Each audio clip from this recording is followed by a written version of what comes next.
Welcome to the Exergaming Files. My name is Brett Young. My name is Richard Coshott. Together we represent the cutting edge of a global phenomenon. I'm an Aussie, he's a POM, and we're going to talk to you about the wonderful world of Exergaming. Welcome to episode 2 of the Exergaming Files. If you're looking for episode 1 and can't find it, it's been removed for legal reasons. Do apologise, but we promise that this version will be online for at least a week until it's been removed. I want to go through some... Knew that would happen. Well, it might be. I want to go through some of the feedback and some of the comments that we've got on YouTube, Facebook and the Podbean site. We've had a lot of great feedback. We've actually had one piece of feedback actually on our Podbean, and I believe that was you, Brett. I'm sorry about that. Yeah. Okay. But what is quite fun, and we found out something quite fun, is that if you go on to this version of the podcast on YouTube, now you can find that under the channel The X Game Network. If you go onto YouTube and you click on the interactive transcript button, it will give you YouTube's take on what a Brit and an Aussie are saying to each other. And I don't think YouTube really understands the accent. So that's quite a lot of fun. It'll keep you entertained while you're listening to that. This podcast is brought to you by Rich and Brett. It is not brought to you by the X Game Network, because the X Game Network, even though Brett and I are founders, still wouldn't endorse it. But what we are going to do, not this episode, but starting on episode 3, is bring in some experts from the X Game Network who are going to explain more about their particular take on exergaming. We're going to be doing this because exergaming is such a broad topic with so many different applications, and as amazing as Brett and I are ourselves, we don't know everything. I know it's a bit of a struggle to admit that. I might interrupt there, Richard. I think you should speak for yourself in that regard.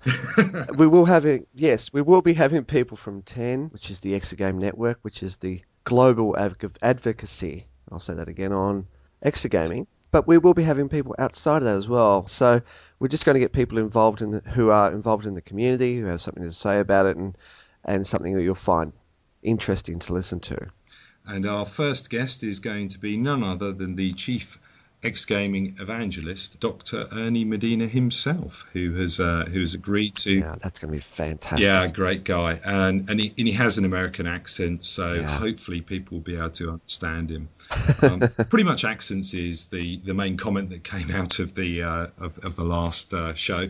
Unfortunately, it wasn't about the content, so we're going to have to improve that. But So Ernie, being American, does introduce something more on the global front. As I said in the introduction, and I think I pronounced every word correctly there. Yeah, Rich. Interestingly, there was a phrase there I might like to go over called, which you did introduce, the global phenomenon.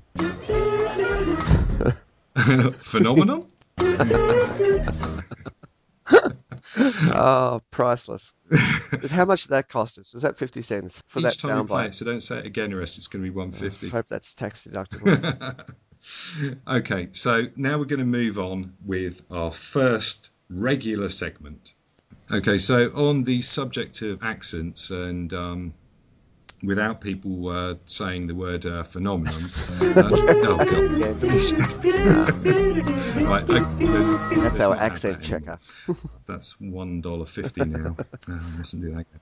So we're going to have somebody introduce the topic of the week. So here's another accent from the global world of 10 introducing our next section. Now it's time for the topic of the week. That was very great. nice. Can we play that again? I think we can. It's royalty free. Now it's time for the topic of the week. That was fantastic. Are we allowed to give any clues about who that was, Richard? Or yeah, I was actually thinking should we leave it up to the listeners? We won't reveal the identity of our mystery voiceover expert. Her name is Iris. Oh, I nearly revealed. If she wants to make herself known, then check back on Facebook on the Exergaming Files, and she might want to make herself known there.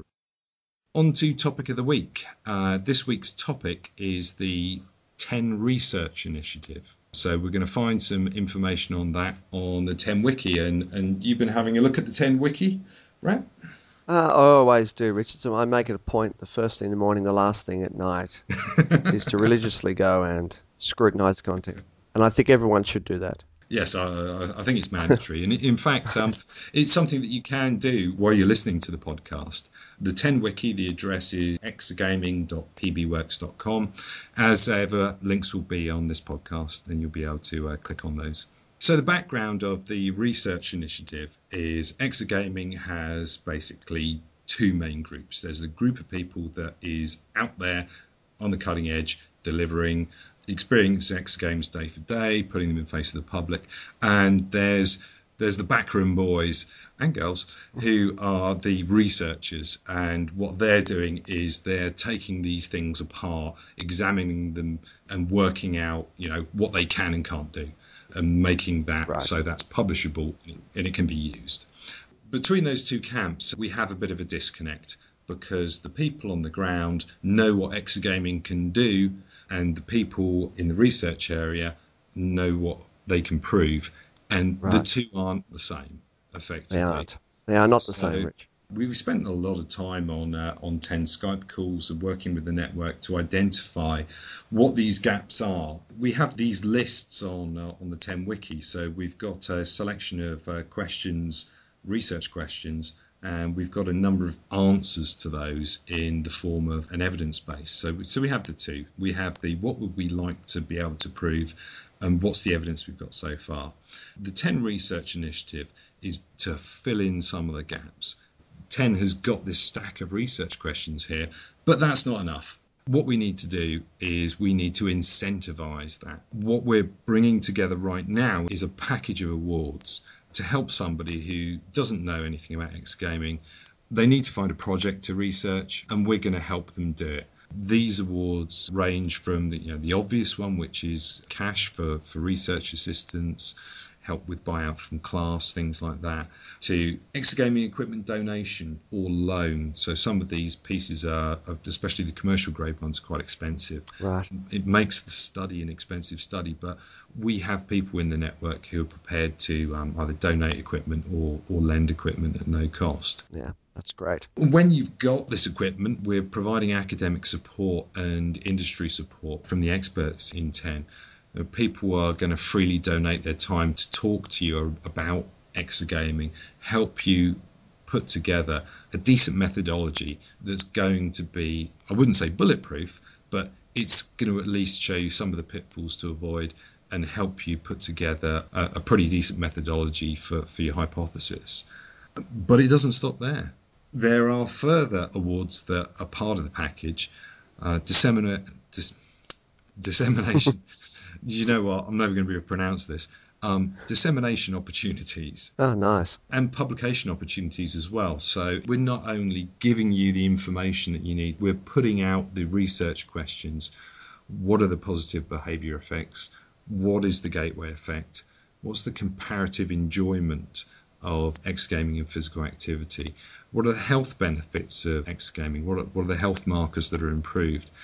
Are there family health benefits? What are the cognitive benefits? Is there some of the other things like improved social confidence, and some of these things, these are things that we see day in, day out.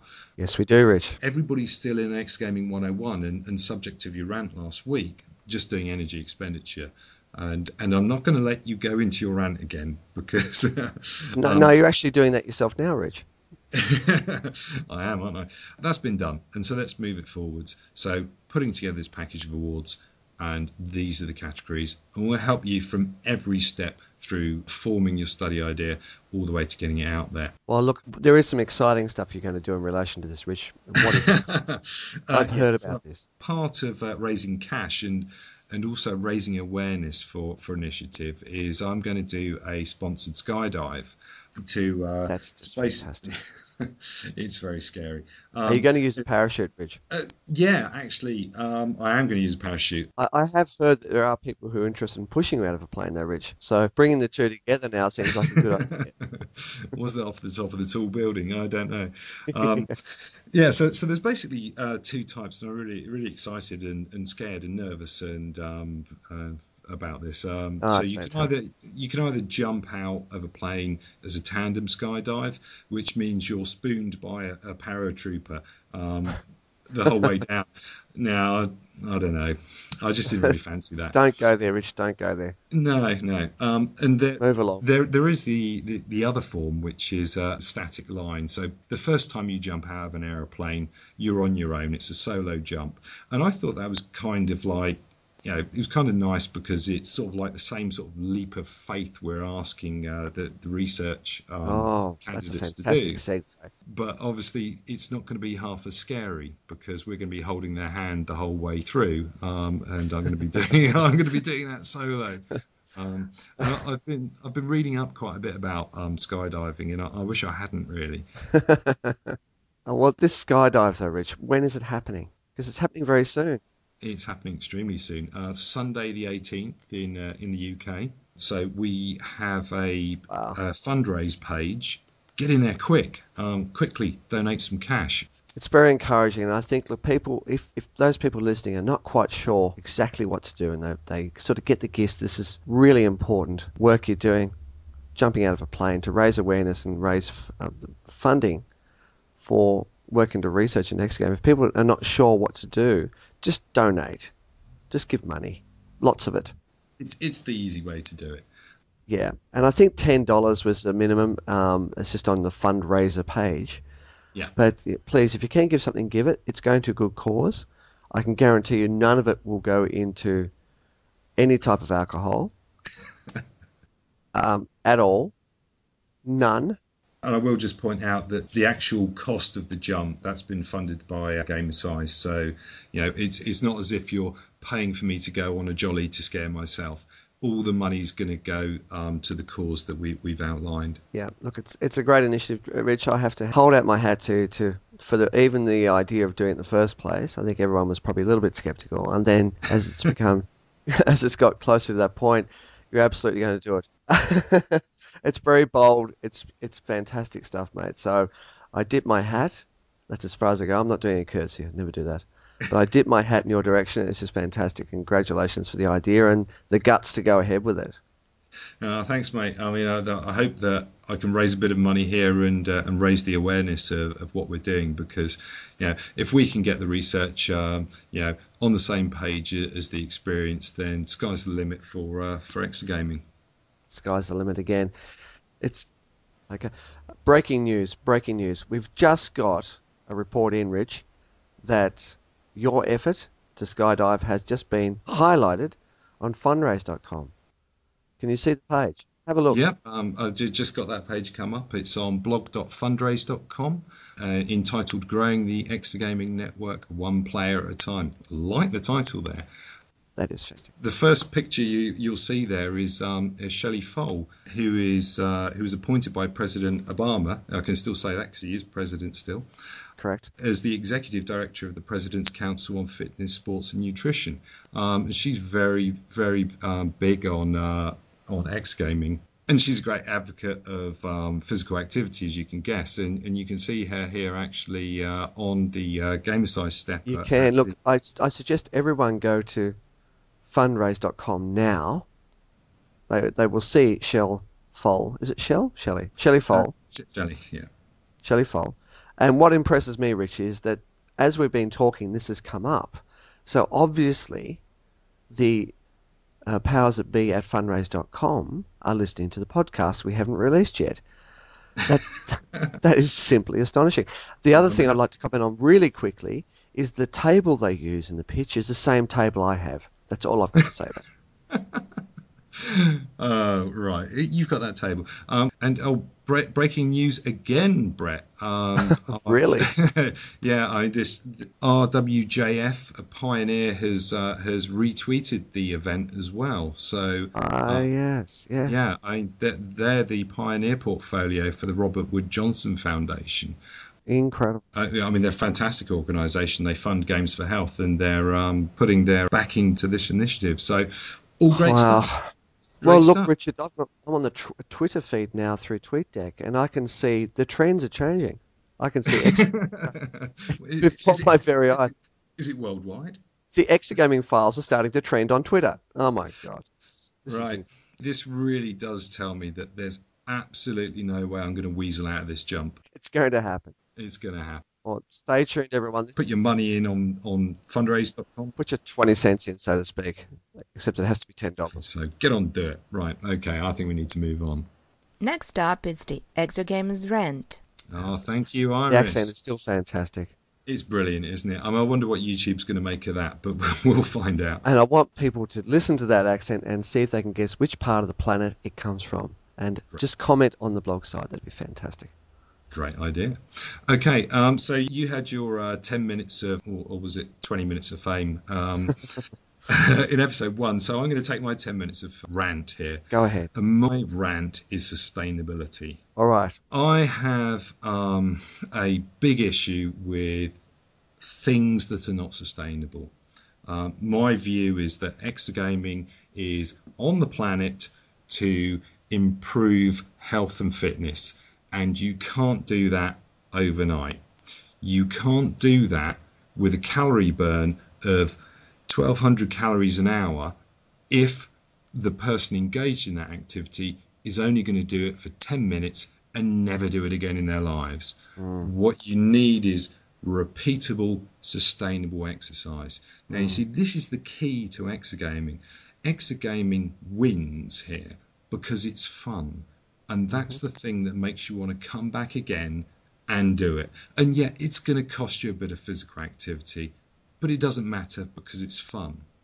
So what I use often as an example of that is if you're ever at school and you see some kids coming off the playing field, and obviously this is the English version, you can adapt this to any country you like. So they've just been playing a game of football or soccer, if you prefer to call it that. And I guarantee you can ask those 11 kids and you say, did you enjoy your workout? And they'll go, what? I think you're crazy. What workout? Yeah, I've been playing football. I've been having fun. Yeah, but you're knackered. Okay, so clearly you've been working out. But that's not the point. It's the fun, right? And this is, to me, what Exergaming should be all about. It should be fun front and centre. It's not always the case. I want to use an example here, and it's probably not going to make me very popular.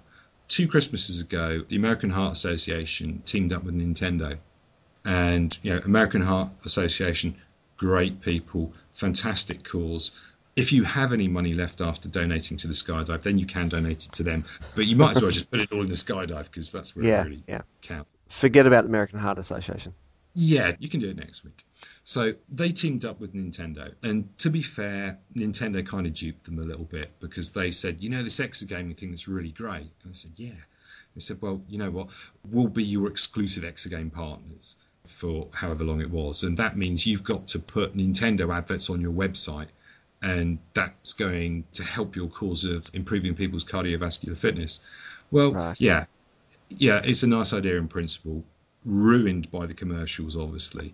But the thing is, if you take a look at the usage of Wii Fit as an example, as I did this as a bit of anecdotal research a couple of years ago, people used it on average for 20 minutes a month, right? Right. Now, we can argue the pros and cons about, is it moderate or is it light intensity? Doesn't really matter. It's not sustainable. But Rich, we're hearing lots of studies coming out where are saying that Wii Fit has some capability to get people engaged.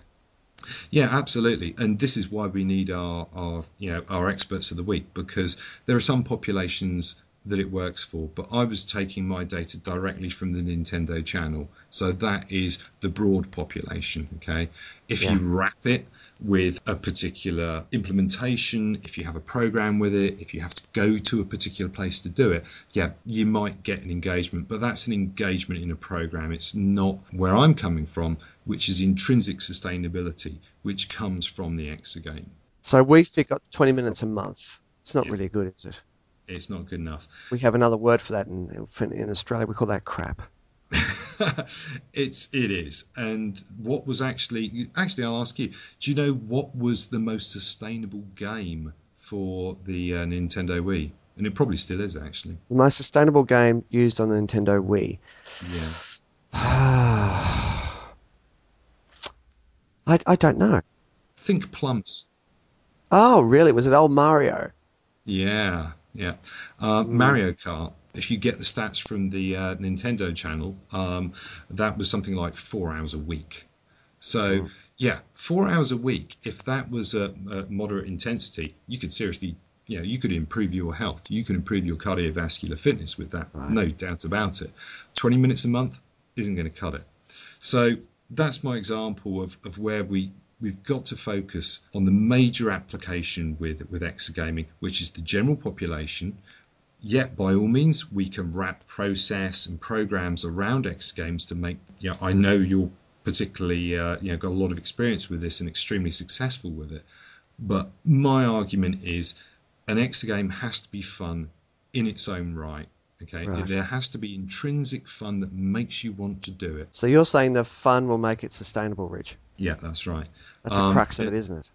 It's the crux of it. And also bear in mind that, what is engaging people today, and I'll try not to make this an advert for Gamersize.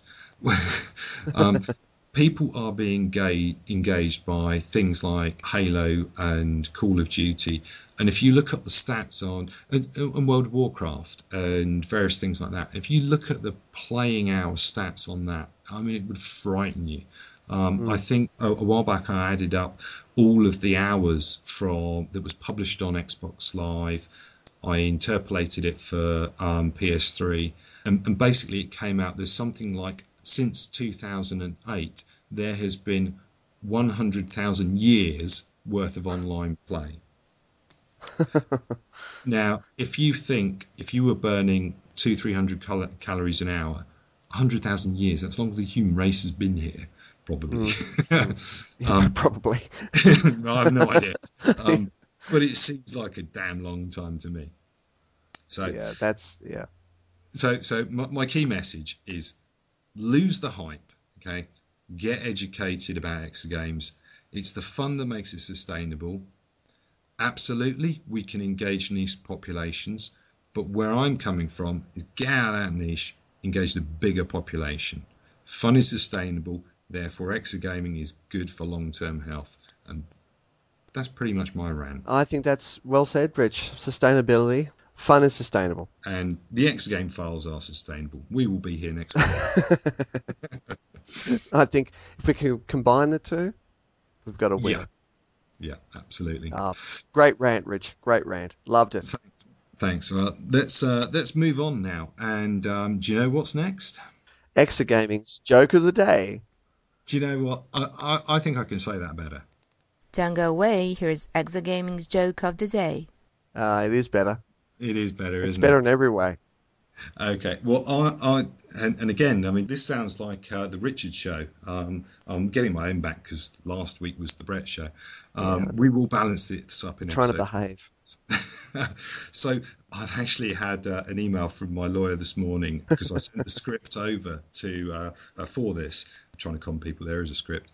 I'm going to do this joke. What do you think? I think it's really funny. And actually, when I thought of this joke, I actually could not sleep that night because I kept waking up laughing. It was so funny. But Better be good. yeah, he said, that's a lawsuit. Obviously, I've not got another joke prepared. So I'm going to tell you the joke of the day. But when we publish this, I just have to cut some bits out of it. Okay. So for those people listening, it might go a little quiet for a bit, but we'll be right back. What I can tell you, though, is Exergaming's Joke of the Day is about Rod Stewart and the Exergaming bike.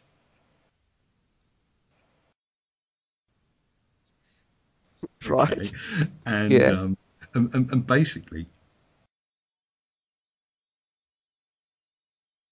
you said Rolf Harris. Okay, so I can't broadcast that because Rod Stewart is literally going to take us to the cleaners. So there's even a connection back to Australia with that one. That's fantastic. I know. Rolf Harris is a great man, so it's probably best this doesn't come out. But it's such a funny joke. Okay, so Lee said about that Exergaming Joke of the Day, the better. Guess what's next? Finally, we have the Exergaming Cool Wall. It's still good. Yes, it's still... And again, if you think you know that accent, write down where you think it comes from on Yeah, bit of a our competition going on there. pod site. Okay, so we've had 2 suggestions for the Exergaming Cool Wall. Put these suggestions, listeners, down on Facebook, on the podcast, on YouTube, whatever you like. I mean, we're more than happy to take on board anything that's Exergaming related. So the first we have is BitGym Virtual Apps. Right, great company. They're actually doing really fantastic things. I'm a big fan of theirs. They've actually released an open SDK so people can jump on their site, download the SDK, and start making games with their code. And they're encouraging you, they're helping you. They really want to see this app or this application and what they're doing work.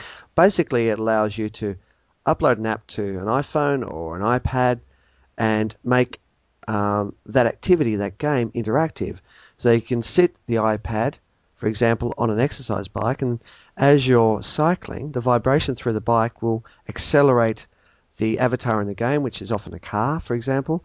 So the faster you cycle, the faster the car moves. The camera picks up face and head technology, so as you're moving to the right, the camera picks up you moving to the right, and the car goes right, and it goes left. But this app costs you, I don't know, it's around about $10 or something like that. But it takes a normal stationary bike or a treadmill or a cross trainer, anything like that. You just sit your iPad up on the console area, the display area, make sure it's safe and doesn't fall off, and don't sue me if it does. And most treadmills have a capability to stick a magazine there, something like that. So the iPad will sit there and you can enjoy the game. It just takes away the boredom, the drudgery, the endless dullness of a normal treadmill, bike, or elliptical. And it's great. You download it. They're looking at more games to upload all the time. Fantastic invention. And there's even one treadmill company called Matrix who are utilizing their technology. So this is the beginnings of seeing an application which will work in a commercial gym. It'll work at home. Really cheap, works really well. So BitGym Virtual Apps, they go into the super cool. Oh, well, I'm just going to take you down a peg there. Oh. I'm afraid I have to. I have to have my 5 cents in here. Yeah. What Exergaming is it's something that's, as I was saying, fun, but it's also accessible. While BitGym Virtual Apps is great if you go to the gym and you use that equipment, effectively your on-screen performance is dictated by your exercise performance, which is good.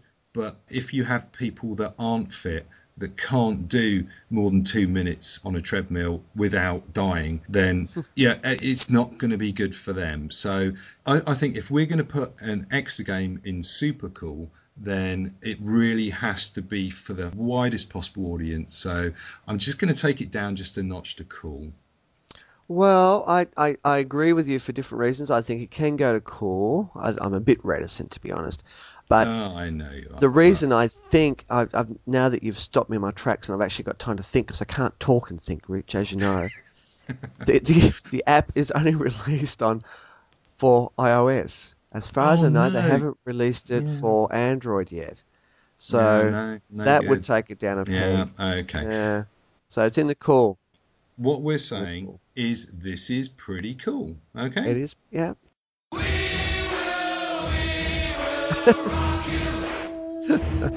Hey. Oh, no. Yeah. It's cool. It's rocking you. Yeah, it is. It's rocking you. And I had to put that clip in because I did see in the titles and some of the advertisements for the Exergaming files is that we are going to be talking about royalty. And we haven't said anything about royalty, so a bit of Queen there. Right. Okay, next up on the Exergaming Cool Wall is the term gamification. That's a great suggestion. Yeah, gamification. So basically, gamification, it's a bit of a mouthful to say, but what it means is it means turning something into a game. So picking up some of the key aspects that you get with a game, so rewards, progression, all those things, and applying them to something that is not a game. So for example, it would be running around a park and every time you got to a different place there was like a little 3D barcode to capture and do stuff, and You've got rewards for that. You've got points. There's some social aspect to it. It's a bit of a wider term, gamification, but I'm talking about it basically in the exergaming sense. So it's taking something that's exercise and turning it into a game. I think that's a great phrase. Yeah, one of my favourites too.